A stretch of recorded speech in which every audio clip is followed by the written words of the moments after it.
सभी को नमस्कार। और ये जो सेशन हमारी चल रही है वो प्रैक्टिस सेशन की चल रही है। और ये हम लोग क्यों कर रहे हैं, आने वाले जितने भी एग्ज़ाम हैं वो सब के सब एग्ज़ाम में ये जो सेशंस है बहुत ही मदद करेगा हमारा। और ये सेशन में हमने बहुत अच्छे अच्छे क्वेश्चंस के कलेक्शंस लिए हैं। अभी जो स्टार्टिंग का क्वेश्चंस है वो थोड़ा बेसिक है, कॉन्सेप्चुअल है। हम धीरे धीरे हार्ड लेवल की तरफ भी बढ़ेंगे, जो डिफ़िकल्ट लेवल क्वेश्चंस होता है वो भी करेंगे। आज की जो क्लास में हमने क्वेश्चंस लिए हैं 15 से 20 क्वेश्चंस होंगे। और ये नंबर सिस्टम के बहुत ही शानदार क्वेश्चन है जो आपके 2018 मेंस में पूछे गए थे, एसएससी सीजीएल के मेंस में, है ना।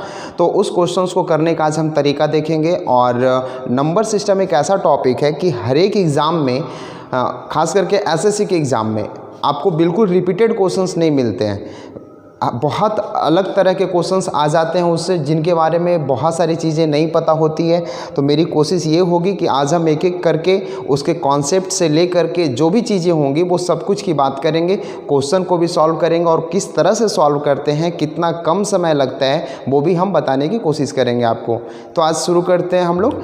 और फिर से वही मेरी बात कि आपको पहले क्वेश्चंस खुद करना है। जब आपसे क्वेश्चंस नहीं होती हैं या ज़्यादा आप समय लेते हो तब आपको फिर वीडियोज़ को देखना है ताकि आपको सॉल्यूशन मिल पाए। हमारी पहली प्रश्न है आज का कि एक वैल्यू दिया हुआ है n का, और वैल्यू इस तरह से लिखा हुआ है 98765 और इसका स्क्वायर है, माइनस है 98765 और माइनस 98764, ये 4 लिखा हुआ है। ये हमारे सामने प्रश्न है और आपसे वैल्यू पूछा गया है स्क्वायर रूट ऑफ n का मान कितना होगा। ऑप्शंस आपके क्वेश्चंस में दिख रहे हैं, क्वेश्चंस बगल में लगा हुआ होगा, आप वहाँ पे देखना कि ऑप्शंस किस तरह के हैं। आपको सॉल्व करना है। सबसे पहले क्या करना है आपको, वीडियोज़ को अभी आप रोक दीजिए, तुरंत रोकिए वीडियो को और इसको करने की कोशिश करिए। पहले खुद से करने की कोशिश करिए और अपना लगाइए कुछ कि अगर आपके पास कुछ, अगर ऐसा क्वेश्चंस आ जाते एग्ज़ाम में, और आ जाते नहीं, ये आए हुए हैं पिछले साल के, तो वहाँ से ही हमने क्वेश्चंस लेने की कोशिश किया है और आप इसको करने की कोशिश करिए। अगर आपसे नहीं हो रहा है तब हमारे वीडियोज़ को प्ले करना आप। चलिए हम शुरू रहते हैं। करना क्या था इस क्वेश्चन को, बहुत ही बेहद आसान क्वेश्चन है ये हमारा। सबसे पहले अगर आप समझो कि ये वैल्यू अगर हमारा x है तो यहाँ x का स्क्वायर लिखा हुआ है और ये चीज़ें सेम लिखा हो, ये -x लिखा हुआ है। ये देखो क्या लिखा हुआ है आपका 98674, ये लिखा हुआ है। इसका मतलब है कि इस चीज़ को अगर हम इस फॉर्मेट में लिखना चाहेंगे तो आप क्या कहोगे कि माइनस का 98765 और प्लस का 1, हम इस वाले वैल्यू को इस कैटेगरी में लिख सकते हैं। तो फिर से हमें क्या देखने को मिला, माइनस का x देखने को मिला और प्लस का 1 देखने को मिला। ये चीज़ें आपको समझ में आई इतनी सी बातें। हमने अभी क्या किया पहले स्टेप में कि केवल इसको हमने ब्रेक किया इस फॉर्मेट में और फिर आपको ये वाली चीज़ें देखने को मिला। अब आप देखो खुद गौर से, x स्क्वायर माइनस का 2x प्लस का 1 मिला। क्या आपको ये चीज़ें समझ में आ रही है क्या लिखा हुआ है? ये अगर आप देखोगे तो ये x माइनस 1 का होल स्क्वायर है ना।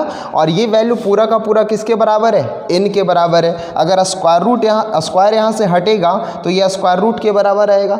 मतलब स्क्वायर रूट ऑफ जो n का वैल्यू हुआ वो x माइनस 1 हुआ और x आप माने किसको थे, 98765 को, यानी उससे एक कम। यही आपका आंसर है। मतलब प्रश्न में ही आंसर दिया हुआ था, आपको बस थोड़ा सा लॉजिक को यहाँ लॉजिक लगाना था, अपना कॉन्सेप्ट लगाना था और आप बहुत आसानी से इस प्रश्न को कर पाते। तो ऐसे सवाल हमारे पूछे जाते हैं मेंस में, है ना, नंबर सिस्टम से।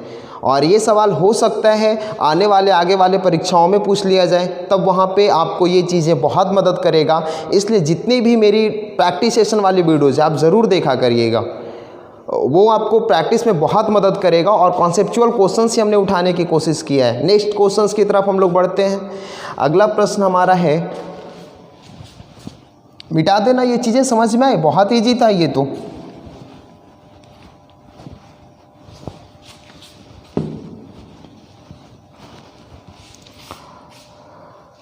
अगले प्रश्न की तरफ हम लोग बढ़ेंगे और अगला प्रश्न हमारा ये है कि n का वैल्यू दिया हुआ है।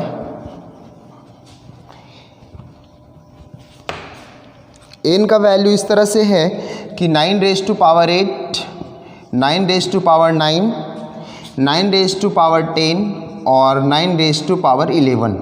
है ना, इस तरह का क्वेश्चन है। कहता है then how many positive factors of n, यानी n के कितने धनात्मक फैक्टर्स हैं, पॉजिटिव फैक्टर्स हैं, आपको बताना है।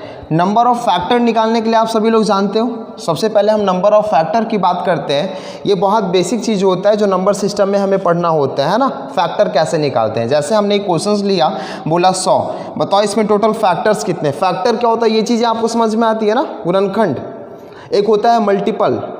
फैक्टर क्या होगा, आप देखना यहाँ से कि 100 को सबसे पहले हम ब्रेक करते हैं प्राइम फैक्टराइज में, है ना। 100 को हम प्राइम फैक्टराइज करते हैं तो 100 को हम लिख सकेंगे 4 गुना 25।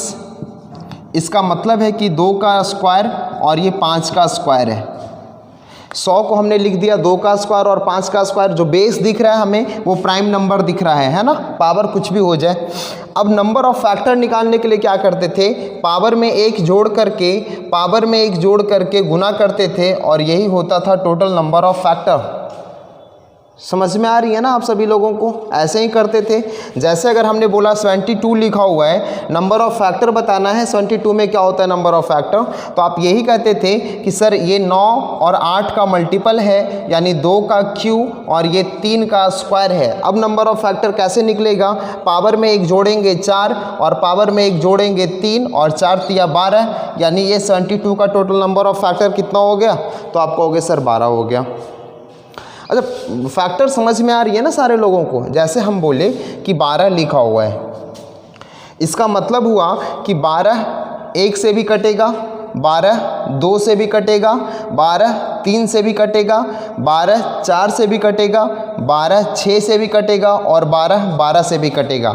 तो ये टोटल 12 के फैक्टर हो गए, यानी गुणनखंड जिसे हम कहते हैं हिंदी में, फैक्टर। समझ में आ रही है आपको बातें। अब आप बताओ यहाँ से कि अगर आपको फैक्टर निकालना होता तो ये बहुत आसान नंबर था जिसको हमने 1 2 3 4 6 12 करके चेक कर लिया। अब आपको करना है कि फैक्टर निकालना है, तो आप जानते हो कि 12 को लिख सकेंगे 3 गुना 4, यानी 3 गुना 2 का स्क्वायर। 3 पे पावर 1 है तो 1 1 2 और 2 पे पावर 2 है, यानी 2 1 3, 3 दूना 6। टोटल नंबर ऑफ फैक्टर कितना हो गया, 6 हो गया। आप गिनिएगा 1 2 3 4 5 6, यहाँ भी नंबर ऑफ फैक्टर 6 है। तो यही होता है हमारा फैक्टर। बातें समझ में आ गई, फैक्टर क्या होता है। और आपसे अभी इस चीज़ों को मिटा दें हम।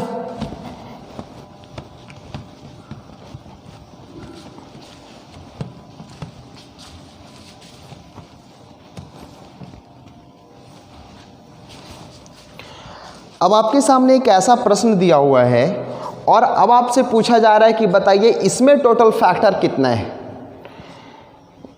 कर पाओगे आप लोग? चलिए शुरू करते हैं, कोशिश करते हैं हम भी करने का। देखिए सबसे पहले करेंगे क्या इस तरह के प्रश्न में कि 9 जो 8 है, अगर हम कॉमन लेने की कोशिश करेंगे, क्योंकि ये सारे नंबर में है, इंक्लूड है ना। तो यहाँ पे 1 कॉमन मिला, यहाँ पे क्या मिलेगा 9 और यहाँ पे स्क्वायर और यहाँ पे क्यूब, सॉरी प्लस है ना। चीज़ें समझ रहे हो। अब 9 अगर लिखा हुआ है 8, तो इस चीज़ों को अगर सॉल्व करना चाहेंगे तो ये 1 9 81 और 7 2 9 होगा। अच्छा 9 है। हम आपको अभी बताएं कि नंबर ऑफ फैक्टर निकालने में जो बेस होना चाहिए सारा का सारा प्राइम नंबर होना चाहिए। तो 9 प्राइम नंबर है क्या? प्राइम नंबर समझ में आती है, अभाज्य संख्या जिसे हम कहते हैं, है ना। ओनली केवल उसमें 2 फैक्टर्स होते हैं। तो देखो आप यहाँ से 9 का मतलब हो गया कि अगर हम 3 का स्क्वायर लिखना चाहेंगे तो कोई प्रॉब्लम तो नहीं होगा। तो 9 को हमने 3 का स्क्वायर लिखा और पावर 8 था तो हमने 8 लगा दिया। अब इसे जब देखेंगे तो ये 9 1 10 और ये 91 प्लस 7 2 9 हो गया, है ना।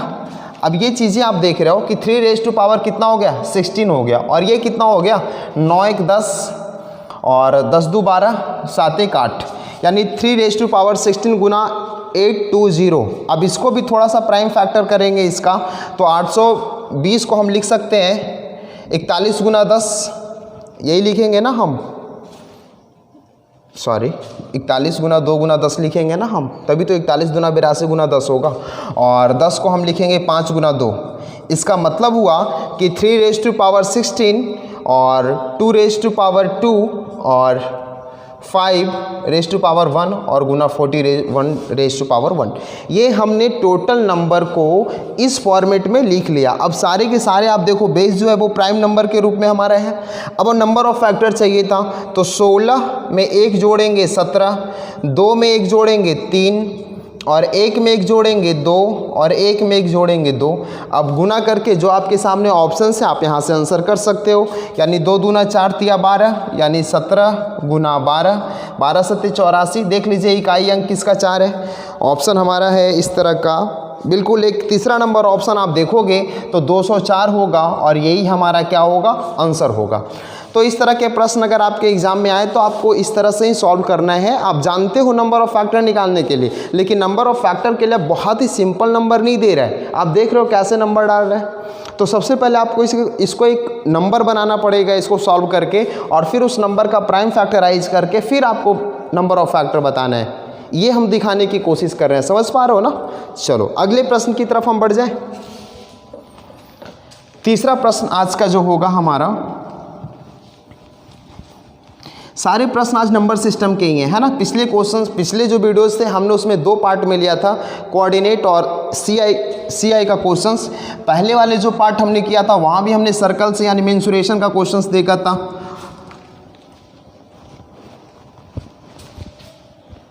ज्योमेट्री का भी बहुत ही मज़ेदार क्लास लेके आने वाले हैं, बहुत ही अच्छी वीडियोस, उसमें बहुत सारे अच्छे क्वेश्चंस इंक्लूड करेंगे उसमें, और प्रैक्टिस सेशन में हम लेकर के आएंगे कि कैसे कैसे सवाल ज्योमेट्री के पूछे जाते हैं। देखिए अगले सवाल की तरफ हम बढ़ेंगे और अगला सवाल हमारा कुछ ऐसा है। अगला सवाल देखिए किस तरह का क्वेश्चन है कि n का जो वैल्यू दिया हुआ है, जो इजी क्वेश्चन हम उसे छोड़ रहे हैं, जो बहुत ही अच्छा सवाल है ना हमने उसको इंक्लूड करने की कोशिश की है, जिसको आप फर्स्ट टाइम पे नहीं सोच सकते देख करके कि ये कह क्या रहा है ना, आपको समय लगने वाला है इस तरह के प्रश्न में। उसी प्रश्न को हम प्रैक्टिस कराने की कोशिश कर रहे हैं। ये -628 और इंटू 620 -630 गुना 618। अब आपको सॉल्व करना है इसे। ऑप्शंस देखिए कितना आसान दिया हुआ है, 50, 51, 54, 55, इस तरह से आपके ऑप्शंस हैं। ये चारों ऑप्शंस में कौन सा सही आंसर है जल्दी बताना है आपको सॉल्व करके। डाटा तो इतना बड़ा है और आंसर ऐसे 2 डिजिट में है। करते हैं सॉल्व इसको। जो लोग कर रहे हैं वो लोग वीडियोस को रोके रखेंगे, पहले करके देखेंगे, और फिर नहीं होता है तो आप वीडियोस को प्ले कर लेना। देखो 624 का स्क्वायर है, हम क्या करेंगे ना कि सारे नंबर को 624 के टर्म में तोड़ने की कोशिश करेंगे। जैसे हमने क्या कहा, यहाँ 625 और 623 है, इसका मतलब है कि 624 प्लस 1 लिखा हुआ है और ये 624 माइनस 1 लिखा हुआ है। क्या ये बातें आप समझ पा रहे हो?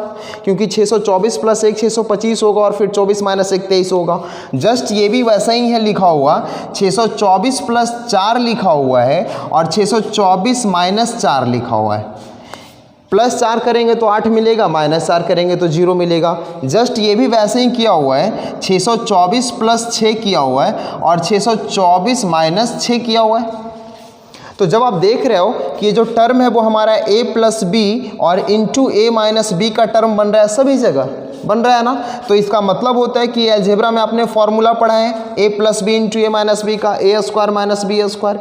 मतलब ये हुआ कि ये अगर बातें समझिए यहाँ से कि 624 को अगर हम x मान रहे हैं तो ये x का स्क्वायर, इतना बड़ा डाटा लिखना भी नहीं है, आप कुछ वैल्यू मान लो ना, सारे नंबर तो सेम ही है। x का स्क्वायर प्लस, देखिए यहाँ से 624 का स्क्वायर होगा यानी x का स्क्वायर होगा और माइनस 1 का स्क्वायर होगा, क्योंकि यहाँ b के जगह पे 1 रखा हुआ है। आगे बढ़िएगा, माइनस लगा हुआ है यहाँ पे तो माइनस लगाएंगे, फिर 624 और 624 है मतलब फिर x का स्क्वायर, लेकिन इस बार यहाँ पे माइनस b का स्क्वायर है और यहाँ माइनस है, तो माइनस को माइनस के साथ गुना करेंगे तो वो प्लस बनेगा और अगला वाला वैल्यू माइनस बनेगा, यानी ये चीज़ें प्लस होगा। और देखिए यहाँ 4 और 4 है यानी b के जगह पे 4 है तो वो 4 का स्क्वायर देगा। और आगे बढ़ेंगे इसी तरह से, फिर 624 है लेकिन माइनस लगा हुआ है तो माइनस का x स्क्वायर और प्लस 6 का स्क्वायर। ये चीज़ें कितने लोगों को समझ में आए? अब यहाँ से x स्क्वायर और x स्क्वायर, 2 वैल्यू प्लस का 2 वैल्यू माइनस का कैंसिल होना है।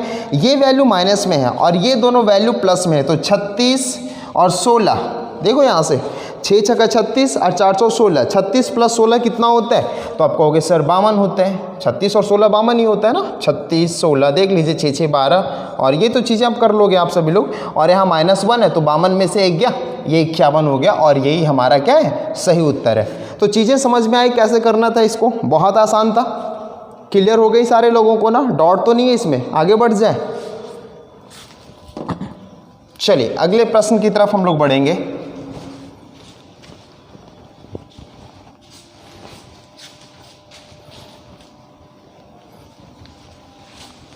आप मेरे साथ जुड़े रहिए और अच्छे प्रश्नों का प्रैक्टिस करते रहिए, है ना। एग्ज़ाम में बहुत मदद मिलेगा आपको, और सच बता रहे हैं, खुद की एक्सपीरियंस है, प्रैक्टिस ही आपको एग्ज़ाम में अच्छे मार्क्स दिला सकते हैं। और आप जब प्रैक्टिस में नहीं रहोगे ना तो आसान आसान सवाल भी आप एग्ज़ाम में नहीं कर पाते हो। मैथ्स प्रैक्टिस से ही आएगा आपको। मैथ सीखना है, जितना ज़्यादा से ज़्यादा हो सके प्रैक्टिस करिए। देखिए कितना ज़बरदस्त क्वेश्चन है। How many 1000 digit positive numbers are possible. आप मेरा वीडियोस देखे हो अगर, number forming to use some digits, यानी कुछ अंकों का प्रयोग करके नंबर कैसे बनाए जाते हैं, वहाँ हमने ये क्वेश्चंस कराया था आपको। लेकिन वहाँ पे हमने 100 अंकों वाली संख्या, इसमें क्वेश्चंस ये है कि 1000 अंकों वाली टोटल संख्याएँ कितनी पॉसिबल है। पॉजिटिव नंबर 1000 वाली कुल कितनी संख्याएं पॉसिबल है। देखो आप पहले नंबर अगर हमें बनाना है तो उसके लिए टोटल कितने डिजिट्स होते हैं, तो आप कहते हो सर टोटल 10 डिजिट्स होते हैं, और वो डिजिट्स 0 से लेकर के कहाँ तक होते हैं? 9 तक। ये चीज़ें समझ में आती हैं सारे लोगों को ना, कि टोटल हमारे पास 10 डिजिट्स है, और इसी का प्रयोग करके चाहे कितना भी बड़ा से बड़ा अंक हम बना सकते हैं, बड़ा से बड़ा नंबर बना सकते हैं। सॉरी, अब आप देखो यहाँ पे हमें पूछा गया है कि 1000 अंकों वाली कुल कितनी संख्याएं पॉसिबल है। तो 1000 अंकों वाली के लिए आप थोड़ा सा समझना इस चीज़ों को, कि जो ये ब्लॉक हमारा है वो ऐसे समझो कि टोटल ये 1000 ब्लॉक हमने बना लिया, क्योंकि 1000 डिजिट चाहिए ना आपको, तो हमने टोटल 1000 ब्लॉक बना लिया। बातें समझना है आपको। ये टोटल कितना ब्लॉक है मेरा? 1000 ब्लॉक है। पहले ब्लॉक पे नंबर हम पहले ब्लॉक पे हम डिजिट रखने की कोशिश करते हैं। एक छोटा सा सवाल हमारा ये है कि 3 0 और 2 लिखा हुआ है, ये तीनों अंकों का प्रयोग करके सबसे छोटी संख्या बनाइए। तीनों अंकों का प्रयोग करके मतलब 3 अंकों की सबसे छोटी संख्या होनी चाहिए। तो बच्चे लोग क्या करते हैं कि सर 0 सबसे छोटा है तो 0 को आगे रखेंगे, फिर 2 छोटा है, फिर 3 है, तो सर ये हमारा नंबर बन गया। हमने वहाँ पे सिखाया था आपको कि किसी भी नंबर के आगे अगर 0 आप लगा देते हो वो काउंट नहीं होता है, उसका वैल्यू ख़त्म हो जाता है 0 का। इसका मतलब है कि ये 3 अंकों की संख्या नहीं बना है, केवल और केवल 2 अंकों की संख्या बना है। ये चीज़ें समझ में आ रही हैं सारे लोगों को? अगर ये 0 सपोज हम ऐसे लिख देते तब ये 0 का काउंटिंग होता। मतलब कि किसी भी नंबर के आगे अगर 0 आप रख देते हो ना, 0 का वैल्यू ख़त्म हो जाता है, वो नंबर नहीं बनता हमारा। तो जब 3 अंकों की सबसे छोटी संख्या बनानी होती तो यहाँ से हम 2 रखते, यहाँ 0 रखते और यहाँ 3 रखते। बातें समझ में आ गई? अब इस अंक के बाद 0 रख सकते हो, यहाँ रख सकते हो, कोई दिक्कत नहीं है, कहीं भी रख लो। लेकिन आगे अगर 0 लगाते हो तो वो 3 अंकों की संख्या नहीं बनने देगा, वो 2 अंकों की ही संख्या बन पाएगी, है ना। तो जब ये चीज़ें आप समझ गए तो क्या आप ये 10 अंक में से यहाँ पे शुरू 0 से कर सकते हो क्या? क्योंकि हमें 1000 अंकों की संख्या चाहिए। तो जब आगे हम 0 रख देंगे तो वो तो 1000 का नहीं बना करके ना 999 अंकों की ही संख्या बना पाएगा।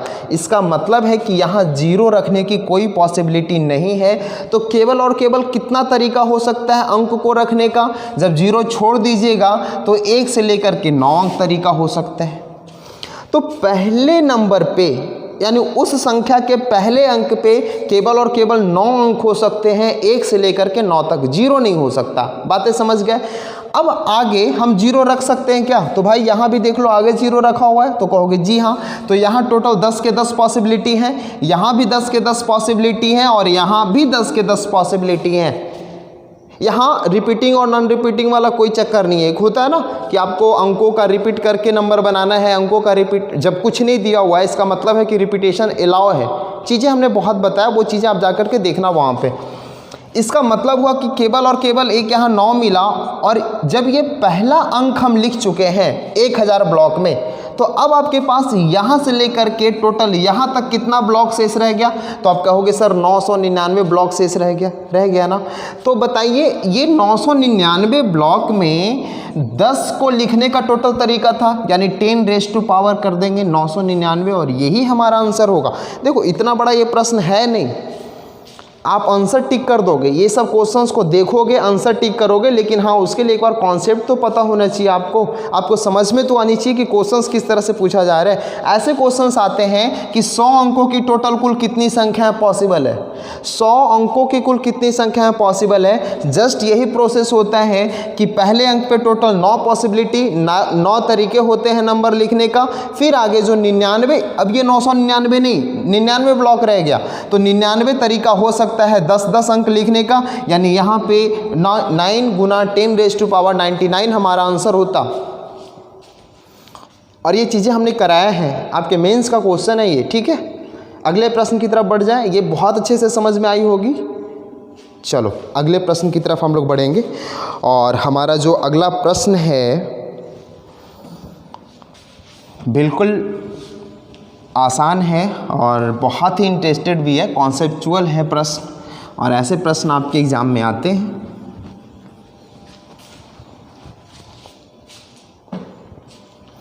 प्रश्न है, थोड़ा सा लिखना पड़ेगा, क्वेश्चंस आप देखो वहाँ पे क्लियर है, प्रश्न थोड़ा लिखेंगे तो ज़्यादा क्लियर समझा पाएंगे इस चीज़ों को, है ना। और जब लिखेंगे नहीं तो समझाएंगे क्या।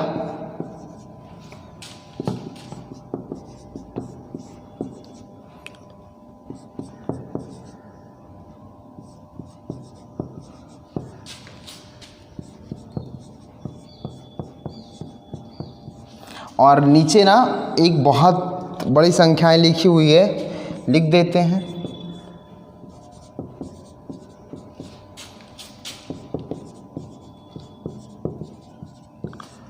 चलिए, और ऑप्शंस हैं आपके 0, 0.1, 1 और नन ऑफ दिस। देखिए ये है हमारे प्रश्न, ये कोई वैल्यू है, आपको बताना है what is the value of इतना बड़ा एक्सप्रेशन दिया हुआ है, उसका वैल्यू बताना है। करना क्या होगा आपको, चीज़ें तो बहुत आसान लग रही हैं। जब ये चीज़ें दिखता है आपको पैटर्न, तो पहली एक बात है ना कि फॉर्मूला याद आता है अलजेब्रा का हमें। कौन सा formula, AQ BQ CQ minus का 3ABC। क्या आपने पढ़ा है, A plus B plus C into A square plus B square plus C square minus AB minus BC minus CA। वैसे 4 फॉर्मूले होते हैं इसके, 4 फॉर्मूले होते हैं टोटल, 4 फॉर्मूला। 2-3 फार्मूला आपको आता होगा, जब हम अलजेब्रा करेंगे वहाँ सब बताएंगे कि कैसे फार्मूला इसे और डिराइव हो सकता है, वो चीज़ हम बाद में करेंगे, अभी बस इसकी ज़रूरत है। आप जानते हो कि जब ये जो फार्मूला है इस तरह का फॉर्मेट होता है, तो कंडीशंस इसमें निकलते हैं कि जब A plus B plus C का वैल्यू 0 के बराबर हो जाता है, तो ये जो पूरा वैल्यू है वो किसके बराबर होता है, 0 के बराबर होता है। इसका मतलब है कि AQ plus BQ plus CQ का जो वैल्यू है वो 3ABC के बराबर है। ये चीज़ें आपने पढ़ा है, वैसे उसकी ज़रूरत है नहीं, बस थोड़ा सा हम समझा रहे हैं यहाँ पे, ताकि कहीं ना कहीं इसका काम आ जाए आपको। ये चीज़ें होती है, कुछ लोगों को बस ये पता होता है, थोड़ा सा और बता रहे हैं। जब ये वैल्यू 0 के बराबर था तब condition AQ plus BQ plus CQ बराबर 3ABC है। हो सकता है ये भी वैल्यू 0 के बराबर हो, लेकिन जब आपका ये वैल्यू 0 के बराबर होगा तब 2 कंडीशन पॉसिबल होगी। पहली कंडीशंस तो ये है कि हमारा AQ plus BQ plus CQ का मान 3ABC होगा, क्योंकि ये भी वैल्यू 0 के फॉर्मेट में है, तो ये पूरा वैल्यू 0 हो जाएगा। गुना है इसमें, यानी 0 से इसमें गुना करेंगे, सारे नंबर 0 के बराबर होंगे। दूसरा कंडीशंस ये होता है कि A square plus B square plus C square का जो वैल्यू होता है AB plus BC plus CA के बराबर होता है। ये भी कंडीशंस आते हैं हमारे अलजेब्रा में, आपने खूब पढ़ा होगा ये चीज़ें। जब ये वैल्यू 0 के बराबर होगा तो ये कंडीशंस आएंगे कि नहीं, तो आप कहोगे जी हाँ बिल्कुल आएगा। और आप कहते हो कि सर ये कंडीशंस आता है, तो इसमें एक और हमारा कंडीशन निकल के आता है कि तभी पॉसिबल है जब A बराबर B बराबर C होता है। सर चीज़ें समझ रहे हो, ये सब अलजेब्रा में हम खूब करेंगे, बहुत अच्छे से विश्लेषण करेंगे एक एक फॉर्मूला का। तो अभी हम यहाँ रहने देते हैं। अभी बस ज़रूरत ये थी कि हमको ये चीज़ें पता है कि जब A cube plus B cube plus C cube minus 3abc का वैल्यू 0 के बराबर होगा जब a plus B plus C का मान 0 के बराबर होगा। तो a plus B plus C का मान 0 के बराबर होगा और ये प्लस बी प्लस सी हमें मिलेगा कहाँ से, तो ये वाली वैल्यू मिलेगा। अच्छा, यहाँ पे माइनस क्या कह रहा है, माइनस का मतलब ये कह रहा है कि आप ए क्यू प्लस बी क्यू और प्लस सी को जो आप लिए हो ना वो माइनस में लिए हो। तो जब हम c को माइनस में लेंगे तो यहाँ भी c माइनस में होगा। इसका मतलब ये वाली जो चीज़ें हैं हमारा प्लस हो जाएगा 3abc, और यही कंडीशन है हमारा। यहाँ पे दिख रहा है सभी को प्लस दिख रहा है। अब कह रहे हो कि सर 3abc तो नहीं दिख रहा है हमें, वो चीज़ें हम बाद में करेंगे। पहले देखते हैं कि क्या a plus B plus C का जो वैल्यू है वो 0 के बराबर है क्या। तो देखिए यहाँ से 4.3 और 3.2 कितना होगा 7.5, और c का वैल्यू किस में, माइनस में, यानी माइनस 7.5। ये सर 0 के बराबर मिल चुका है हमारा। तो जब ये वैल्यू, ये देखो फालतू की चीज़ें कर रहे हैं हम, मुझे पता है, लेकिन जिनको नहीं पता है उनके लिए बहुत सारी चीज़ें बहुत यूज़फुल है। ये चीज़ें समझना है आपको और देखना है। ऐसे ही कुछ ऐसे ही नहीं कर देना है आपको आंसर 0, उस चीज़ों को पहले सेटिस्फाई कर लेना है तब 0 करना है। हो सकता है कुछ और मतलब दे रहा हूँ। तो आप समझो यहाँ से कि जब A cube plus B cube plus C cube minus C cube plus जो भी वैल्यू लिखा हुआ है उसमें हमने देखा कि A plus B plus C का वैल्यू 0 के बराबर आ गया। तो ये condition A cube plus B cube plus C cube और माइनस का जो 3abc है वो वैल्यू 0 के बराबर होना चाहिए। तो यहाँ पे कुछ लोगों का कहना है कि सर ये 3abc हो नहीं रहा है। आपको थोड़ा सा समझना है यहाँ पे कि 3abc वो कैसे दिखेगा। ये जो 10 लिखा हुआ है ना उसको हम 5 और 2 में ब्रेक कर रहे हैं, और 12.9 जो लिखा हुआ है वो 4.3 गुना 3 में हम ब्रेक कर रहे हैं।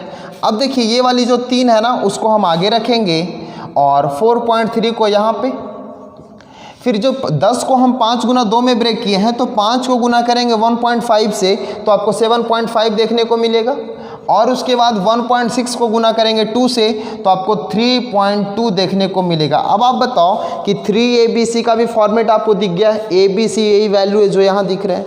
इसका मतलब हुआ कि sir A cube plus B cube minus C cube plus 3abc का जो वैल्यू होगा वो 0 के बराबर होगा यदि आपका a plus B plus C का वैल्यू किसके बराबर है, 0 के बराबर है। चीज़ें आसान थी, समझ में आ गई ना।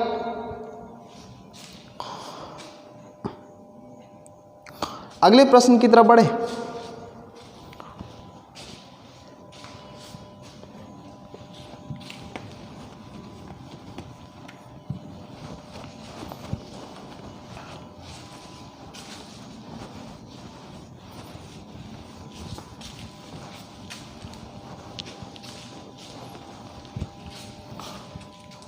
अगले प्रश्न की तरफ बढ़ते हैं और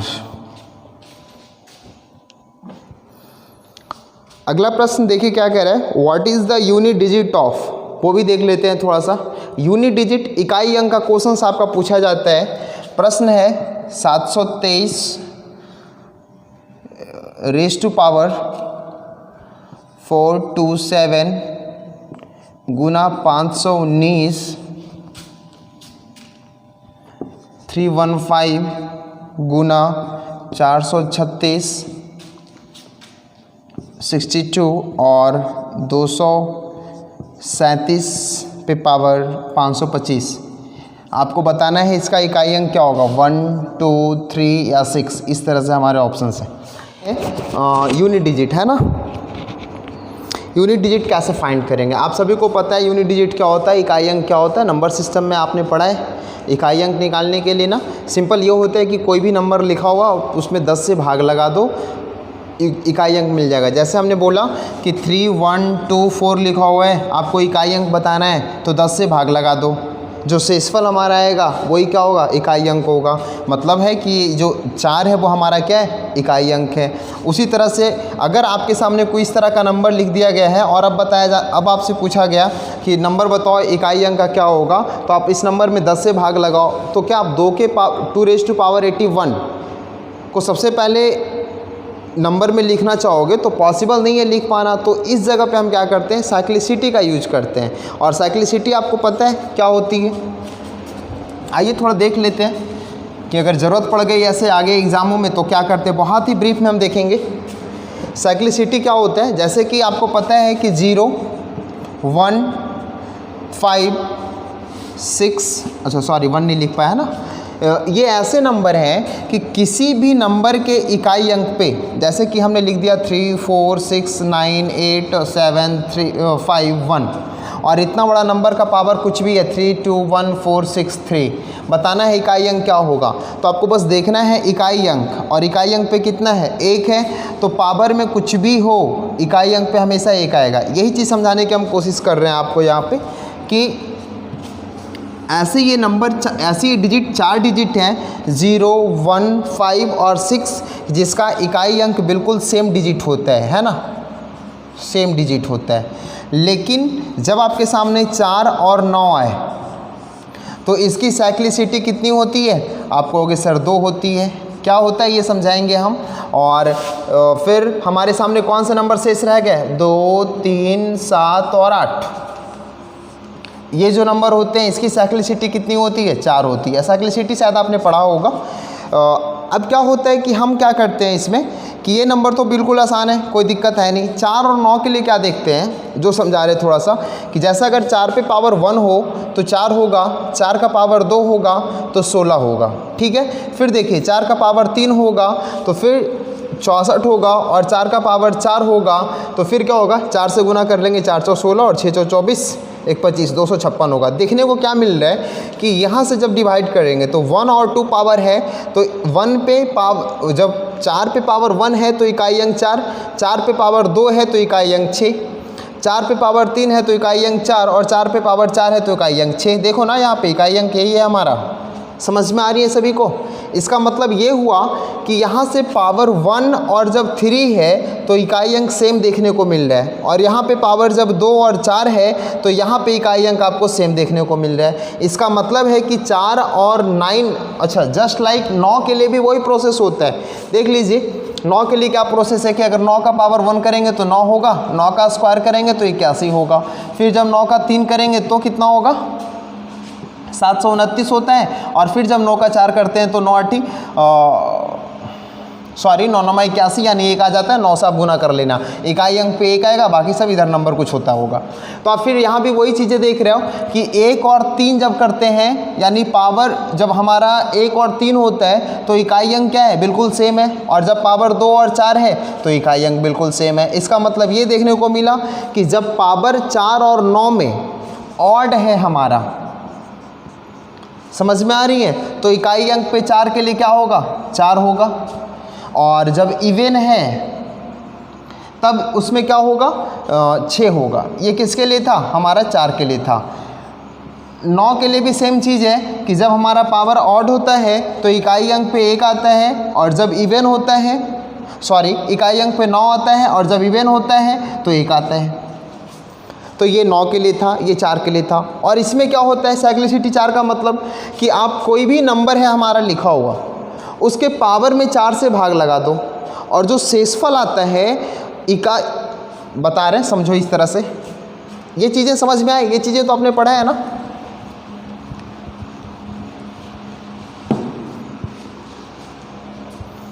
इसे मिटा रहे हैं,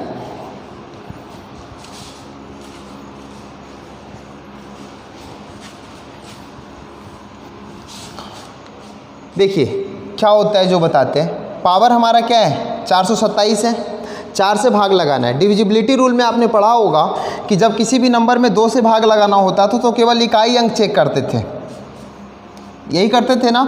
जब हमें 4 से भाग लगाना होता था तो लास्ट का 2 डिजिट चेक करते थे, और जब हमें 8 से भाग लगाना होता था तो लास्ट का 3 डिजिट चेक करते थे। अगर लास्ट का अंतिम का 3 अंक कट जाए तो वो 8 से कटेगा, अंतिम का 2 अंक कट जाए तो वो 4 से कटेगा, और अंतिम का 1 अंक 2 से कट जाए वो पूरा का पूरा नंबर 2 से कटेगा। ये चीज़ें हमने पढ़ा है। तो जब 4 से हमें भाग लगाना है पावर में, तो केवल और केवल कितने डिजिट को चेक करना होगा, 2 अंक को चेक करना होगा।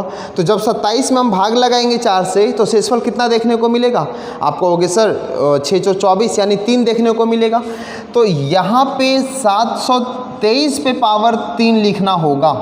अब हमें केवल इकाई अंक से मतलब है, तो इसके शेष नंबर से हमें कोई लेना देना नहीं होगा, केवल यहाँ 3 और यहाँ 3। बातें समझ में आ गई सारे लोगों को? बहुत ईजी है। फिर से पावर में 4 से भाग लगाएंगे।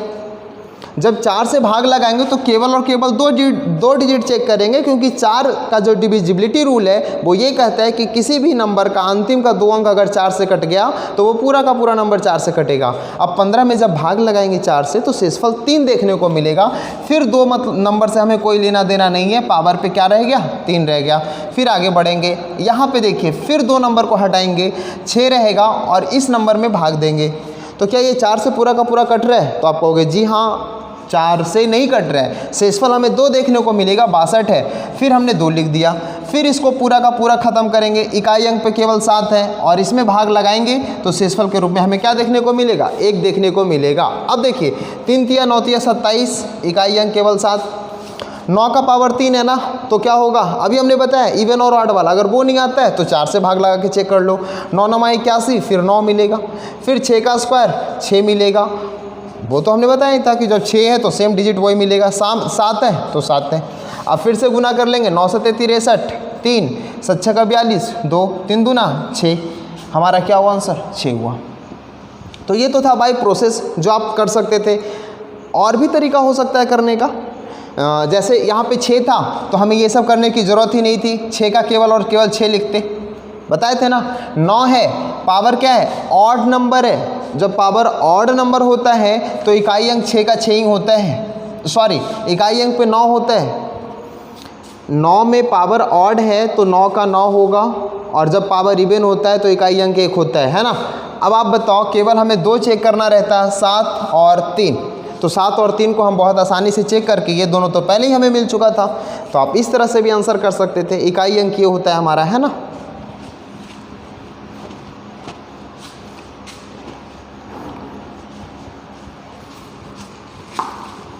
तो ये था यूनिट डिजिट वाले क्वेश्चंस। ऐसे भी प्रश्न आपके एग्जाम में पूछे जाते हैं।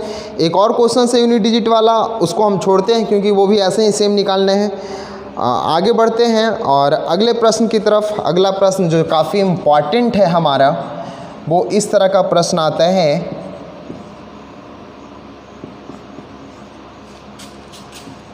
ये केवल हमारा पहला नंबर ऑप्शन है। बोला गया है विच इज़ ट्रू। क्वेश्चंस दिख रहा है सारे लोगों को? क्वेश्चन ये है हमारा विच इज़ ट्रू, यानी 4 ऑप्शंस दिए गए हैं और चारों को अरेंज करना है असेंडिंग ऑर्डर या डिसेंडिंग ऑर्डर में, जो भी होता है। जैसे आपको दिख रहा है, अच्छा सारे नंबर को वही किया गया, कभी इस नंबर को यहाँ, कभी इस नंबर को यहाँ रख करके चेक किया गया। आइए इस प्रश्न को हम सॉल्व कैसे करते हैं वो सीखते हैं, फिर हम समझेंगे आगे क्या होगा। पहले ये समझिए कि पहले सॉल्व कैसे करेंगे, फिर हम आंसर को टिक करेंगे। इसका ये कहना है कि हमारे सामने ये 3 नंबर दिया हुआ है, सारे ऑप्शंस में तीनों नंबर सेम है ना, तो बारी बारी से हम सॉल्व करने की कोशिश करेंगे। ये 2 लिखा हुआ है, ये 6 लिखा हुआ है और ये 24 लिखा हुआ है। आप करते क्या हो इस कंडीशन में कि यहाँ पे क्या लगा होता है, तो आपको सर 2 लगा होता है। यहाँ पे तो 6 दिख रहा है और यहाँ पे हमें क्या दिख रहा है? 9 दिख रहा है। आपको पता है ना, जब यहाँ पे कुछ नहीं होता है तो ये पावर पे 1/2 देता है, इसका मतलब ये 2 लगा होता है यहाँ पे, है ना। करना क्या होता है कि यहाँ 2, यहाँ 6 और यहाँ 9 का एलसीएम लेना होता है। तो 9 6 और 2 का जब हम एलसीएम लेंगे तो आपको पता है 9 6 और 2 का एलसीएम कितना होगा? 18 होगा, क्योंकि यही नंबर है सबसे छोटी जो तीनों से कट रही है, यही होता है एलसीएम। 18 हमने लिया है पावर पे। अब 18 का मतलब ये हो गया कि आपको यहाँ पे 18 लगाना है और देखना है कि कितना बार में कट रहे हैं, 9 बार में, तो 2⁹9 करेंगे। यहाँ पे क्या लगाना है? 18 लगाना है। अब देखना है कि कितना बार में काट रहे हैं, 3 बार में, तो 6 पे पावर 3 करना है। यहाँ पे 18 लगाना है और आपको देखना है कि कितना बार में 9 कट रहा है 18 को, तो 24 का स्क्वायर करेंगे। बातें समझ में आ गई है क्या सभी को? ये चीज़ें समझ में आया सारे लोगों को? हमने क्या कर दिया, अब इस चीज़ को अगर लिखना चाहते हो, पहले रुको, अभी यहाँ पे ये बातें सबको समझ में आ गई। हमने क्या किया, 2, 6, 9 का एलसीएम लिया, सभी का एलसीएम आपको बहुत आसानी से दिख रहा होगा। फिर क्या किया हमने कि यहाँ पे देखा कि 2 से 18 कितना बार में, 9 बार में, तो अंदर पे उतना पावर। 18 6 से कितना बार में, 3 बार में, तो उस पर उतना पावर। और 18 9 से कितना बार में, 2 बार में, तो अंदर में पावर कर दिया। अब आप बताओ 2⁻9 कितना होता है। 2⁻9 कितना होता है। 2⁻10 होता है ना, वो 1024 होता है 2⁻10। तो आधा जब करेंगे इससे, 1 2 निकाल लो इससे, यानी 512, ये हो गया 512 और स्क्वायर रूट 18 हो गया। 6 का 36 गुना 3, सॉरी 6 छक्का 36 गुना 6, 6 छक्का 36 6 और 6 तिया 18, यानी 216। ये हो गया हमारा 216 और पावर 18। और ये 24 आपको पता है 576 देता है, जो 18 है। अब आपको दिख रहा होगा कि कौन सा नंबर किस तरह का है। तो सबसे बड़ा नंबर कौन है हमारा, सबसे बड़ा नंबर ये है, उसके बाद का नंबर ये है और उसके बाद का नंबर ये है। मतलब अगर हम इसको लिखना चाहेंगे तो सबसे छोटा नंबर कौन सा है, तो आप कहोगे सर सबसे छोटा नंबर तो हमारा ये हो गया 6 वाला, यानी 6√6। इसके बाद कौन सा सबसे बड़ा नंबर होगा सर, तो आप कहोगे कि सर ये 512 होगा, यानी ये। और उसके बाद सर तो 9√24। देखो कौन सा ऑप्शन में है ये वाला एग्जाम्पल।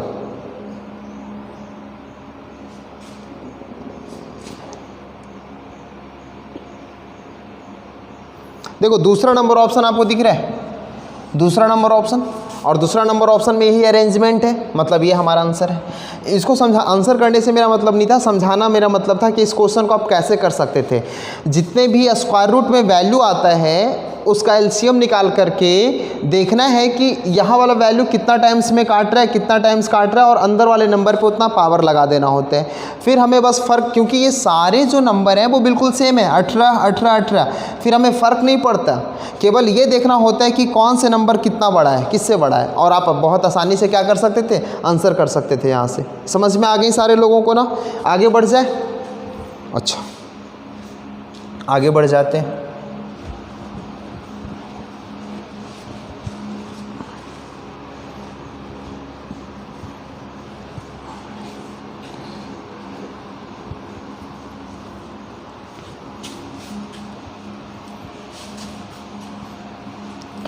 अगले प्रश्न की तरफ बढ़ेंगे। अगला प्रश्न भी ऐसा ही है, और देखिए सारे नंबर बिल्कुल सेम है। कह रहा है विच इज़ ट्रू, पहला नंबर ऑप्शन हम केवल लिख रहे हैं। जो आपके सामने ऑप्शंस हैं 4 ऑप्शन, उसमें कौन सा सही ऑप्शन है वो आपको बताना है। पहला नंबर ऑप्शन इस तरह का है,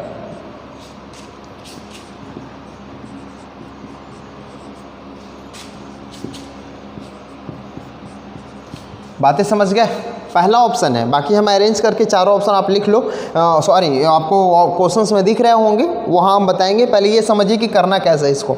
एक चीज़, बहुत छोटी सी चीज़ें पहले वो समझाते हैं। जैसे अगर आपके सामने ये दिया जाए कि वैल्यू 2 3 और 4 लिखा हुआ है, तो अभी क्या है ये चीज़ें पता है आपको। अभी इसका मतलब ये हुआ कि इससे बड़ा ये और इससे बड़ा ये बातें समझ रहे हो सारे लोग। 2 से बड़ा 3 और 3 से बड़ा 4। लेकिन जब हम इसको 1/2, 1/3 और 1/4 करते हैं, तो जो वैल्यू सबसे बड़ा हो रहा था ना, वो वैल्यू सबसे छोटा हो जाता है। उसके बाद ये वाली चीज़ें बदल जाती हैं। पहले ये दोनों चीज़ को अच्छे से समझ पाओ, तभी ये क्वेश्चंस कर पाओगे ऐसे क्वेश्चंस। क्योंकि ये इतना इजी क्वेश्चंस नहीं है, बहुत आसान, लेकिन समझने के बाद पहले आप समझिए गलती हो सकती है आपसे। हमने क्या कहा कि कोई नंबर 2 3 4 लिखा हुआ था, इसका मतलब है कि 4 3 से बड़ा है और 3 2 से बड़ा है, तो आप ऐसे इसको अरेंज किए। लेकिन जब हम 1/2, 1/3 और 1/4 कर दिए, अब यही नंबर सबसे छोटा होता चला गया जो सबसे बड़ा था। क्यों हो रहा है वो समझने की कोशिश करिए। 2 का मतलब आपको पता है कितना होता है, 200%। आपको जब हम परसेंटेज पढ़ाएं वहाँ बताया था हमने कि एक यूनिट जो होता है अपने आप में 100% होता है।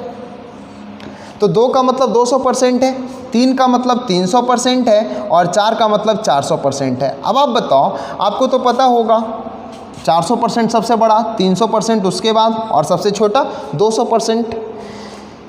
अब इस चीज़ों को हम थोड़ा सा परसेंट में बदलने की कोशिश कर रहे हैं। 1/2 क्या होता है, तो कहोगे सर 50% होता है। कैसे बदलते हैं फ्रैक्शन को परसेंटेज में, बता रखे हैं हम आपको। और हमने आपको फ्रैक्शन कंपैरिजन भी बताया है, भिन्नों की तुलना कैसे करते हैं, वहाँ भी हमने ये सब चीज़ें सिखाया है। अगर जिन भाइयों ने नहीं देखा आप जाकर के वीडियोस देख लो, परसेंटेज का, फ्रैक्शन कंपैरिजन का, बहुत इंपॉर्टेंट है आपके लिए। अब देखो यहाँ से 1/3 का मतलब होता है 33.33%, ये चीज़ें आपने पढ़ा है। 1/4 कितना होता है, तो आप कहोगे सर 25%। अब अगर हम आपसे पूछेंगे बताइए सबसे बड़ा कौन, तो आप कहोगे सर ये, उसके बाद ये, और सबसे छोटा ये।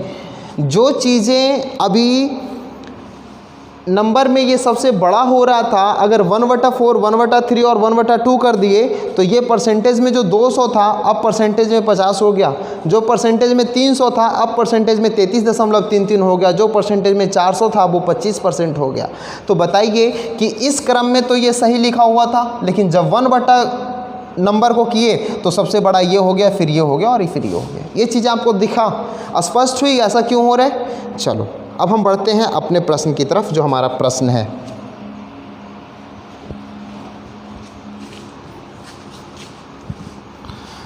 तो हम क्या करते हैं इसको कि सबसे पहले इसके नंबर को हम बाहर निकालेंगे। ये हमारा √5, ये हमारा 3√9 और ये हमारा 4√21।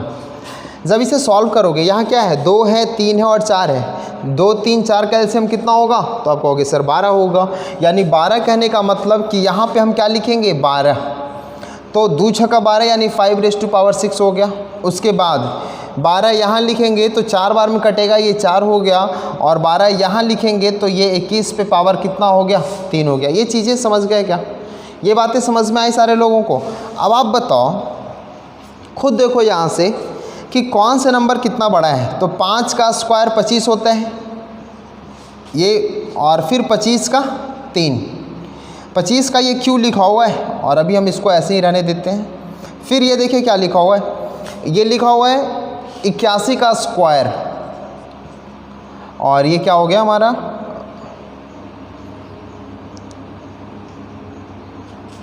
12 हो गया ना, और ये क्या हो गया 12, और 21 का क्यू यहाँ लिखा हुआ है। देखिए कौन नंबर कितना बड़ा है, सबसे पहले ये बताओ।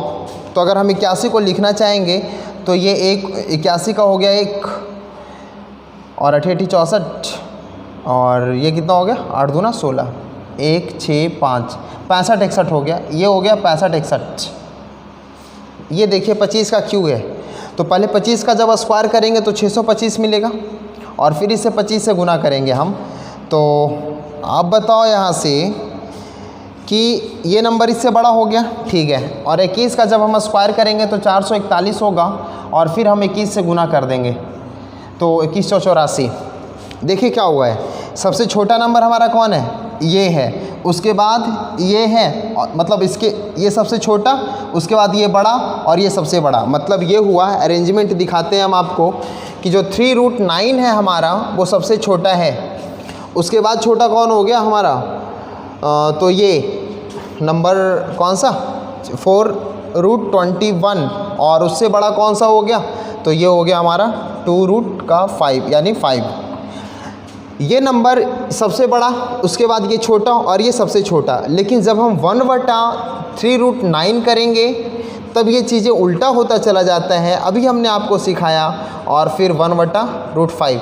देख लो कौन वाला में ये अरेंज है, यही आपका आंसर होगा। और कैसा अरेंज, तो हम दिखा रहे हैं आपको। और आप देखो यहाँ से तीसरा नंबर ऑप्शन, अपने क्वेश्चंस में आप तीसरा नंबर ऑप्शन देखिए, और आपका यही आंसर सही होगा। चीज़ें समझ में आई क्या कि हम यहाँ पे कैलकुलेशन करना था और खुद आइडिया लगाना था कौन नंबर कितना बड़ा है, और इसके बाद हम इसको बहुत ही आसानी से निकाल पाए। लेकिन अगर यहाँ कैलकुलेट करने की कोशिश करते तो थोड़ा मुश्किल होता, लेकिन आप बहुत तरीके से, बहुत आसानी वे में इस क्वेश्चन को कर पाओगे। चीज़ें समझ गए, आगे बढ़े अगले प्रश्न की तरफ। और जो अगला हमारा 3 प्रश्न है ना, बहुत ज़बरदस्त प्रश्न है, बहुत ही खूबसूरत सवाल है, और इन तीनों प्रश्नों को बहुत अच्छे से करना है आपको। एक एक करके समझेंगे हम प्रश्न को। प्रश्न हमारा इंग्लिश में होगा, हम हिंदी में समझाने की कोशिश करेंगे आपको।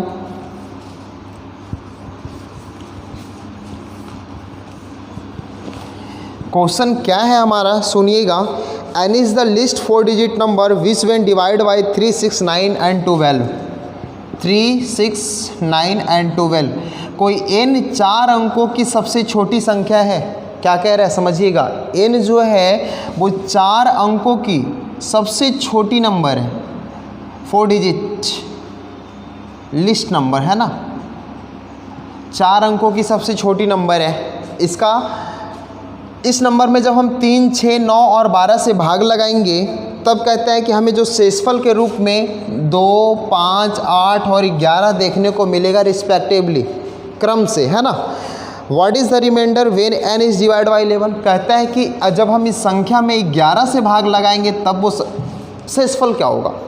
क्वेश्चन बहुत ही अच्छा है, आपको बहुत ही समझना है, बहुत ही बेसिक से हम समझाने की कोशिश करेंगे और ऐसे प्रश्न आपके एग्ज़ाम में आते हैं। हो सकता है आने वाले एग्ज़ाम में ऐसे प्रश्न आ जाए, चाहे वो CHSL का एग्ज़ाम हो, CGL का एग्ज़ाम हो, किसी भी तरह का एग्ज़ाम हो सकता है ऐसे प्रश्न देखने को मिले और मिला है प्रश्न देखने को। तब आप क्या करोगे, वो चीज़ें अगर आपको दिक्कत होती है आज बिल्कुल क्लियर हो जानी है, आज के बाद कोई दिक्कत आपको होने से रहा। आइए देखते हैं इस चीज़ों को। और इसमें करना क्या है, करना तो कुछ है नहीं, बैठ जाओ, पढ़े रहो, मोबाइल को ऐसे करके क्वेश्चन आपके सामने, सॉल्यूशन आपके सामने, एक कॉपी और एक कलम रख लो, जो इंपॉर्टेंट लगता है आप उसको लिखते जाओ। कुछ ज़्यादा एफर्ट तो करना है नहीं, फ़ोन सबके पास होता है, नेट सबके पास होता है। हाँ, कौन सा है कि इस वीडियो को देखने के लिए सर बहुत ज़्यादा कुछ और एफर्ट लगाना पड़ रहा है, तब मुश्किल है देखना। बैठे बैठे आधा घंटा का वीडियो से 1 घंटा का वीडियो जो आप ऐसे ही देख लो, चलते फिरते देख लो कहीं, तो आप समझने की कोशिश करिए। देखिए आपके लिए बहुत ही बेहतरीन चीज़ हम ये लेकर के आए, प्रैक्टिस सेशन की क्लास, जो आपके सारे एग्ज़ाम में बहुत ही मदद करेगा। अब आप देखो यहाँ से करना क्या था, आपको पता है LCM SCF में ऐसे क्वेश्चन आपने पढ़े कि जब हम इस संख्या में, इस नंबर से किसी संख्या में भाग लगाते हैं तो हमें शेषफल के रूप में 2, 5, 8, 11 देखने को मिलता है। तो आपको ये देखना है कि प्रत्येक बार जो दोनों का अंतर है नंबर का वो कितना है, सेम नंबर है। और जब रिमाइंडर सेम होता है, जब दोनों का अंतर सेम होता है, तब क्या करना होता है कि उस अंकों में इस अंक से भाग लगाना है। तो 3, 4 नंबर से भाग लगाने से अच्छा है कि आप उसके शेषफल से भाग लगा लो, बात बिल्कुल बराबर होगा। यही चीज़ पढ़े हो आप। इसका मतलब 3, 6, 9 और 12 का जो हमें ये होगा LCM होगा वो कितना होगा, तो आप कहोगे 36, कितना होगा 36 होगा। अब ये 36 से 4 अंकों की सबसे छोटी संख्या में भाग लगाना है। तो 4 अंकों की सबसे छोटी संख्या आपको पता है कौन है, 1000 है, और 36 से भाग लगाना है। कितना बार में लगाओगे, 2 बार में लगाओगे, 3 बार में नहीं लगेगा। 2 बार में लगाएंगे 72 होगा, 10 में से 2 गया 8, और फिर 9 में से 2 गया, 9 में से 7 गया 2, ठीक है, ये तो 0 हो गया। और ये लगाएंगे 0 बार में, फिर लगाएंगे हम कितने बार में, तो 7 या 21, 7 का 42, 7 बार में देखिएगा। तो 7 का 42 का 2 हाथ में 4, और 7 या 21, 4, 25, यानी 10 में से 2 गया 8, और ये 28। अब देखो आप समझो, यहाँ से शेषफल के रूप में क्या मिला, 28 मिला। इसका मतलब है कि 1000 में अगर हम 28 घटा देते हैं तब हमें वो संख्या 36 से पूरा का पूरा कटेगा। लेकिन क्वेश्चन में है कि 4 अंकों की वो संख्या चाहिए, तब हम 28 यहाँ घटाएंगे नहीं, कुछ और कोशिश करेंगे। अब क्या करेंगे कि 28 देखो यहाँ से 36 से कितना ज़्यादा है, तो आप कहोगे सर 8 ज़्यादा है। इसका मतलब हुआ कि अब हम 1000 में इस 8 को जोड़ देंगे। आपका 2 संख्या है आपके सामने, बातें समझना है। यहाँ से क्वेश्चन क्या कह रहा था कि 4 अंकों की सबसे छोटी संख्या चाहिए, तो यहाँ शेषफल के रूप में 28 मिला था। अगर हम 1000 में 28 घटा देते तो वो संख्या 36 से पूरा का पूरा कट जाता। या क्या करेंगे कि हम 36 को देखेंगे 28 से कितना ज़्यादा है, 8 ज़्यादा है। तो अब 1000 में हम क्या करते हैं, 8 को जोड़ देते हैं। अब ये भी संख्या 36 से कटेगी पूरा का पूरा। यहाँ 7 होता, अगर यही 8 लिख देते तो ये संख्या पूरा का पूरा कट जाता 28 बार में। तो ये चीज़ें समझ में आई सारे लोगों को ना, कि हाँ 1008 कैसे हमने किया है। अब ये संख्या 4 अंकों की सबसे छोटी संख्या हो गई, जो 3, 6, 9, 12 में भाग लगाने पर पूरा का पूरा कटेगा। लेकिन शेषफल के रूप में तो 2, 5, 8, 11 मिलना चाहिए। इसका मतलब है कि दोनों का जो अंतर है नंबर का, वो प्रत्येक बार कितना देखने को मिल रहा है, 1 मिल रहा है। तो हम इस नंबर में 1 घटा देंगे, मतलब एक्चुअल में जो नंबर है वो कितना है, 1007। n कितना है, 1007। अब यही संख्या जो है उसमें 3, 6, 9, 12 से भाग लगाने पर हमें 2, 5, 8, 11 शेषफल देखने को मिलेगा। लेकिन क्वेश्चन कहता है कि इस संख्या में अगर हम 11 से भाग लगाएंगे तब शेषफल कितना देखने को मिलेगा। अब करना क्या है, इस नंबर में 11 से भाग लगा लेना है और देख लेना है शेषफल कितना है। बताओ कितना आसान क्वेश्चन था। क्लियर हो गई, समझ में आई सारे लोगों को। अगले प्रश्न की तरफ बढ़ेंगे हम। भाग लगा के शेषफल तो निकाल लोगे ना, कि उसमें भी हम अपना समय बर्बाद करें। मतलब है मुझे समझाने से कि ये किस तरह से प्रश्न को आप करते हो। और गलती हो जाती है, हमने भी पढ़ा है, हमें भी पता है कि ऐसे प्रश्न गलती होते हैं स्टूडेंट लोगों से। और ये तभी गलती नहीं होगा जब ज़्यादा से ज़्यादा आपकी प्रैक्टिस की हुई होगी प्रश्नों की। अगले प्रश्न की तरफ। अगला प्रश्न जो हमारा है नेक्स्ट, वो कहता है कि n is the largest 3 digit number which when divide by 6, 8, 12। देखिए सेम क्वेश्चन है कि n 3 अंकों की सबसे बड़ी संख्या है। इस बार जो n है वो 3 अंकों की लार्जेस्ट नंबर है। और उस नंबर में जब हम 6, 8, 12 से भाग लगाएंगे तो हमें शेषफल के रूप में 3, 5 और 9 देखने को मिलेगा। What is the remainder where n is divided by 7? अब कहता है कि इस नंबर में जब हम 7 से भाग लगाएंगे तब शेषफल के रूप में कितना देखने को मिलेगा। करना कुछ भी नहीं है, आपको पता है कि 3 अंकों की जो सबसे बड़ी संख्या होती है वो क्या होती है, 999 होती है। और 6, 8, 12 से भाग लगाना है, इसका मतलब है कि इसके एलसीएम से भाग लगाना है। तो एलसीएम इसका कितना होगा, 24 होगा ना, 24 होगा। और 24 से जब आप भाग लगाओगे तो देखते हैं शेषफल कितना मिलता है। 24, 72, 24 4 बार में लगा दे 96, यही होगा ना, 2496, 3, 9। अभी भी एक बार लगेगा, कितना होगा 24 यानी 15। शेषफल के रूप में कितना देखने को मिला, 15 देखने को मिला। मतलब कि 999 से 24 में अगर हम भाग लगाएंगे तो अभी 999 कितना ज़्यादा है, 15 ज़्यादा है। तो कौन सी संख्या है जो 24 से कट जाएगी, तो हम 999 में क्या करेंगे, 15 को घटा देंगे। 9 में से 5 गया 4, 9 में से गया 8 और ये यानी 984 3 अंकों की सबसे बड़ी संख्या है जो 24 से पूरा का पूरा कटेगा। लेकिन कहता है कि शेषफल के रूप में तो 3, 5, 9 देखने को मिलना चाहिए। और आप देखिए कि प्रत्येक बार शेषफल कितना, प्रत्येक बार अंतर कितना है, तो 3, 3, 3 का अंतर है। मतलब एक्चुअल में वो जो नंबर है 984 नहीं है, 984 - 3 है, यानी 981, 981 है वो नंबर। अब यही n का वैल्यू है, जब आप इसमें 7 से भाग लगाओगे तो शेषफल कितना देखने को मिलेगा, क्या आप ये नहीं कर पाओगे। यानी एक्चुअल में n हमने निकाल लिया 981, अब इसमें 7 से भाग लगा देना है, आपको आंसर मिल जाएगा। कर लोगे सारे लोग, समझ में आ गई कैसे हम निकालते हैं वो नंबर। चलिए, और अगला जो प्रश्न है ना, मिटा दें इस चीज़ों को। और जो ये हमारा अगला प्रश्न है सच में बेहद खूबसूरत सवाल है, और आप देख करके खुश हो जाओगे कि कैसा इसका सॉल्यूशन होने वाला है। और ये प्रश्न हमारे एग्ज़ाम में बहुत बार आ चुके हैं। प्रश्न क्या है जो देखिएगा भाई, कहता है n is the least possible number which when divide by 7 leaves remainder 4 and when divide by 12 leaves remainder 7, what would be remainder when n is divide by 13। देखिए ये इंग्लिश था, आप क्वेश्चंस देख रहे हो, हिंदी में हम समझाने की कोशिश कर रहे हैं, बहुत आसान है। कहता है कि एक कोई छोटी पॉसिबल नंबर है जो n है, हम जब उस नंबर में 7 से भाग लगाते हैं तो हमें शेषफल के रूप में 4 देखने को मिलता है। फिर उसी नंबर में जब हम 12 से भाग लगाते हैं तो शेषफल के रूप में हमें 7 देखने को मिलता है। तो वो नंबर कौन सा है कि फिर अगर उसी नंबर में हम 7 से भाग लगा देंगे, सॉरी उसी नंबर में जब हम 13 से भाग लगा देंगे तो हमें रिमाइंडर क्या मिलेगा। यानी कि कोई n एक नंबर है हमारे सामने, बात समझिएगा। इस नंबर में जब हम भाग लगाते हैं 7 से तो हमें शेषफल के रूप में क्या मिलता है, 4 मिलता है। आप पढ़े हो ना विभाज्यता का नियम, वहाँ हमने यही सीखा था ना, क्या सीखा था हम, भाग विधि को चेक करने का एक नियम होता था, भाज्य बराबर भाजक गुने भागफल जोड़ शेष। तो ये हमारा भाज्य है, ये हमारा भाज्य है और 7 भाजक है ना। तो भागफल क्या मिला होगा ये तो हमें नहीं पता, क्योंकि हमें एक्चुअली में n नंबर पता ही नहीं है।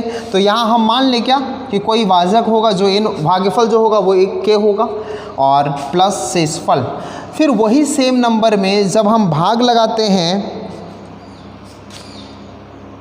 फिर वही सेम नंबर में जब हम भाग लगाते हैं 12 से, तब हमें शेषफल के रूप में कितना देखने को मिल रहा है, 7 देखने को मिल रहा है। यहाँ भी हमें भागफल नहीं पता, तो इस बार हम भागफल m मान लेते हैं। समझ में आया क्या हमने किया कि कोई सेम नंबर था, 7 से भाग लगाए शेषफल 4 मिला, वही नंबर को 12 से भाग लगाए शेषफल 7 मिला, लेकिन कितना बार भाग लगा रहे हो ये तो नहीं पता। तो यहाँ हमने k टाइम्स और यहाँ हमने m टाइम्स मान लिया है।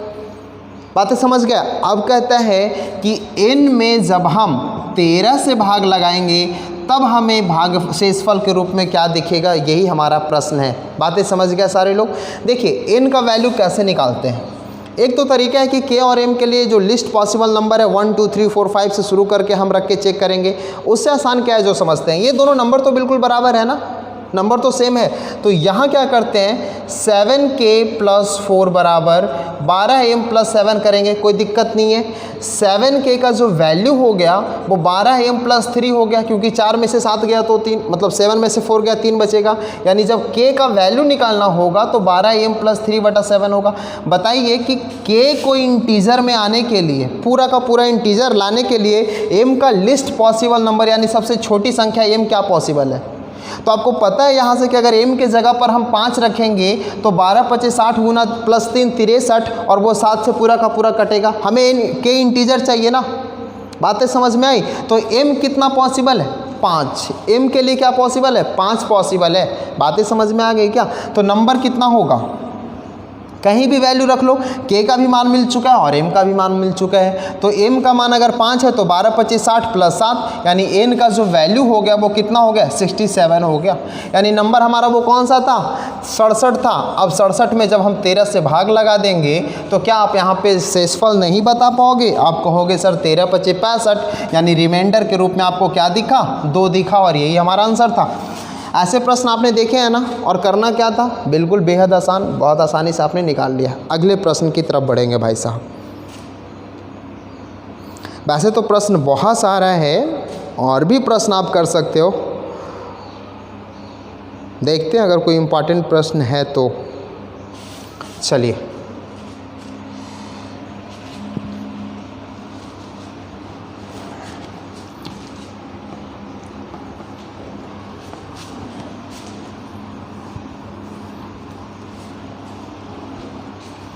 दो प्रश्न हमारा अभी और है और ये दोनों प्रश्न करा के हम आज की क्लास को बंद करेंगे। पहला प्रश्न हमारा जो है वो है कि 1 + 1/2 + 1/3 + 1/4 प्लस ये कंटिन्यू है 1/25 का वैल्यू k के बराबर है।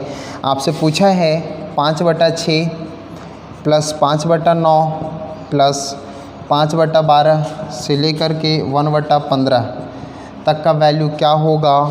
पहला नंबर ऑप्शन देखिएगा k - 1/3, दूसरा 5/2k, तीसरा 5/3 k - 1 और चौथा 5 × k - 1। इस तरह से हमारे सामने एक प्रश्न था कि यदि ये वाली मान k के बराबर है पूरा का पूरा, तो इसका वैल्यू k के टर्म में कौन सा सही आंसर होगा। बातें समझ गए। ये हमारा k के बराबर है और ये वैल्यू पूछा जा रहा है k के टर्म में, तब क्या करेंगे, कैसे सॉल्व करेंगे। ऐसे प्रश्न आ रहे हैं हमारे एग्ज़ाम में। और बिल्कुल जो बच्चे ऐसे प्रश्न नहीं देखे हैं ना, फर्स्ट टाइम में वो नहीं कर सकते हैं ऐसे प्रश्न, तो उनके लिए प्रैक्टिस ही एकमात्र साधन है जो वहाँ तक इस क्वेश्चन को पहुँचा सकते हैं, है ना।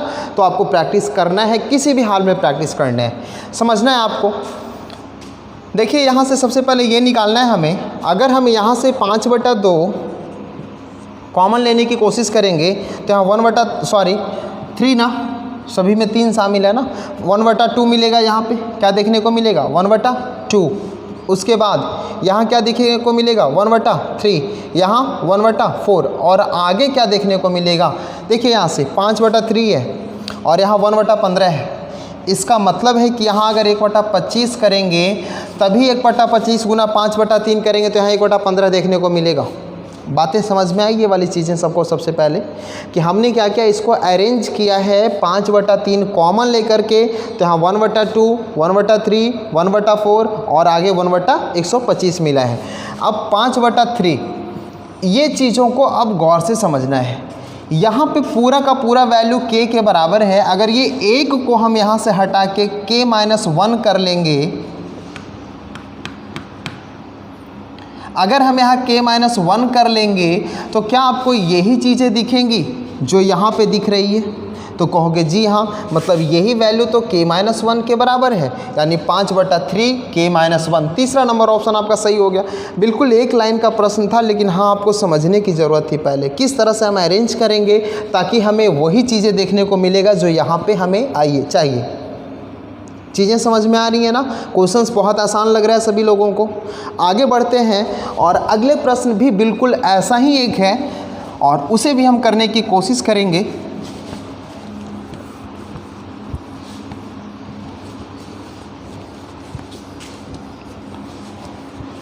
ये लास्ट प्रश्न है हमारा और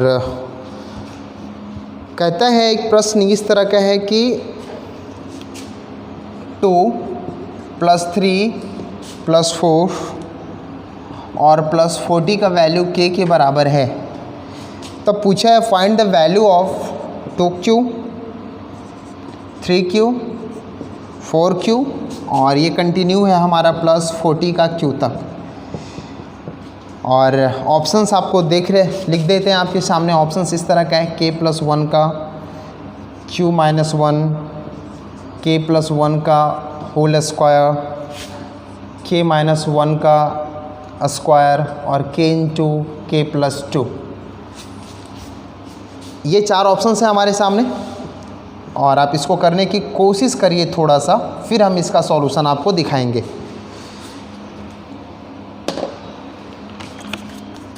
ये वैल्यू दिया हुआ है k के बराबर है, तो आपको इसका वैल्यू चाहिए k के टर्म में।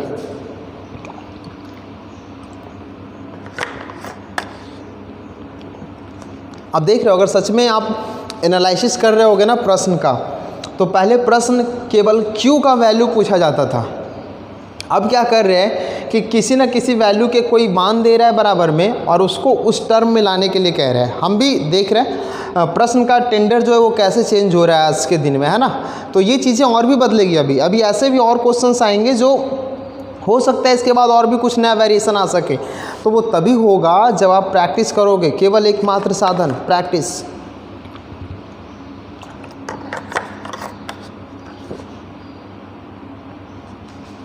कर लिए सारे लोग?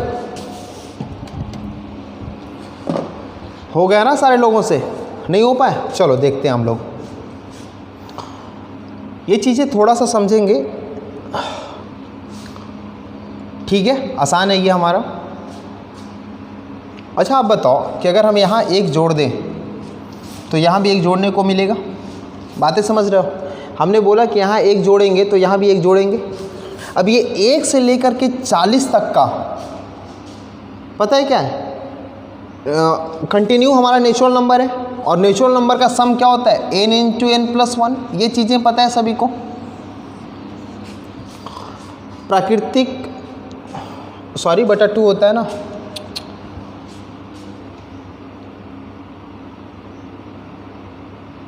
ठीक है। प्राकृतिक संख्याओं का, लगातार प्राकृतिक संख्याओं का सम क्या होता है? n × n+1/2 यही होता है। और ये वैल्यू किसके बराबर है? k+1 के बराबर है ना? आइए नीचे क्या है? नीचे 2 का q, 3 का q, 4 का q इस तरह से कंटिन्यू है। आपको बता दें, आप ये चीज़ें देखते हो 1 + 2 + इस तरह से ये n तक होता है, तो n × n+1/2 होते हैं। ये होता है सम ऑफ नेचुरल नंबर। लेकिन जब हम q की बात करते हैं तो पता है क्या होता है? जो सम ऑफ नेचुरल नंबर होता है ना, उसी का हम स्क्वायर निकाल देते हैं। बातें समझ रहे हो क्या कह रहे हैं हम? कि जब हमारा प्राकृतिक संख्याओं का, लगातार प्राकृतिक संख्याओं का सम चाहिए तो n × n+1/2 करते हैं। लेकिन जब इसी के प्राकृतिक संख्याओं के घनों का योग चाहिए ना, लगातार प्राकृतिक संख्याओं का, तो हम करते हैं जो प्राकृतिक संख्या है उसी का स्क्वायर कर देते हैं। आपने पढ़ा है ना ये फॉर्मूला? अब आप बताओ यहाँ से कि ये जो चीज़ें हैं वो पूरा का पूरा k+1 के तो ही बराबर है। तो इस चीज़ों को मिटा दें, ये समझाने के लिए था हमारा। और अब आपका प्रश्न बिल्कुल सॉल्व हो चुका है। और क्या हम कह रहे हैं कि अगर अब हमें ये वाली वैल्यू चाहिए, कौन सी वैल्यू, ये वाली वैल्यू चाहिए, तो अगर हम इसमें 1 का क्यूब ऐड करेंगे और 1 का क्यूब घटाएंगे तो कोई फ़र्क नहीं पड़ेगा, ये चीज़ें बिल्कुल सेम रहने वाला है। लेकिन इस चीज़ों को छोड़ करके ये देखोगे तो पूरा का पूरा एक पैटर्न मिलेगा हमें। किस चीज़ का पैटर्न मिलेगा? तो आप कहोगे सर k+1 के होल स्क्वायर का पैटर्न मिलेगा। क्यों मिलेगा? क्योंकि आपको पता है कि n × n+1/2 का स्क्वायर ही प्राकृतिक संख्याओं के घनों का सम का योग देता, सम का वैल्यू देता है। और जो चीज़ें ये था, लेकिन n × n+1/2 को हम कितना मान रखे हैं पहले से, k+1, तो हमने यहाँ k+1 रख दिया। बातें समझ रहे हो? अब इस चीज़ों को मिटा रहे हैं। तो ये चीज़ें, और एक तो -1 का क्यू हमारे साथ था, यानी -1। अब इसको सॉल्व करेंगे तो a का स्क्वायर प्लस b का स्क्वायर प्लस 2ab -1, -1 + 1 ख़त्म, k कॉमन लेंगे, k+2। कौन सा ऑप्शन है? k × k+2, चौथा नंबर ऑप्शन है हमारा। क्या ये क्वेश्चन समझ में आया सारे लोगों को? फिर से समझाते हैं। पहले यहाँ 1 नहीं था, हमने यहाँ 1 ऐड किया, तो यहाँ भी 1 ऐड किया। जब यहाँ 1 ऐड किया तो ये प्राकृतिक संख्याओं का योग दिखने लगा, और उसका फॉर्मूला होता है n × n+1/2, और ये k+1, यानी k+1 का वैल्यू हो गया n × n+1/2। यहाँ पे हमने क्या किया, फिर से 1 ऐड किया और 1 घटाया, तो ये पूरा का पूरा पैटर्न दिखा कि ये n × n+1/2 का होल स्क्वायर है। इसका फॉर्मूला ही होता है, मतलब k+1 का होल स्क्वायर है, और -1 तो था ही। इसको जब हम सॉल्व करेंगे तो k × k+2 दिखेगा। तो ये थे आज के हमारे प्रश्न। पता नहीं, याद नहीं है टोटल कितने प्रश्न हुए, लेकिन जो भी हमने प्रश्न कराया है बेहद ही खूबसूरत सवाल थे, और सभी के सभी प्रश्न 2018 सीजीएल मेंस में आए हुए थे। तो आज के लिए इतना ही रखते हैं, और अगले सेशन में हम और भी जो बहुत अच्छे सवाल है, बहुत अच्छे डिफ़िकल्ट लेवल के क्वेश्चंस हैं, धीरे धीरे हम वहाँ तक पहुँचने की कोशिश करेंगे। और आप हमारे साथ बने रहिएगा, सारे वीडियोज़ को वॉच करते रहिए। और आज के लिए इतना ही, धन्यवाद।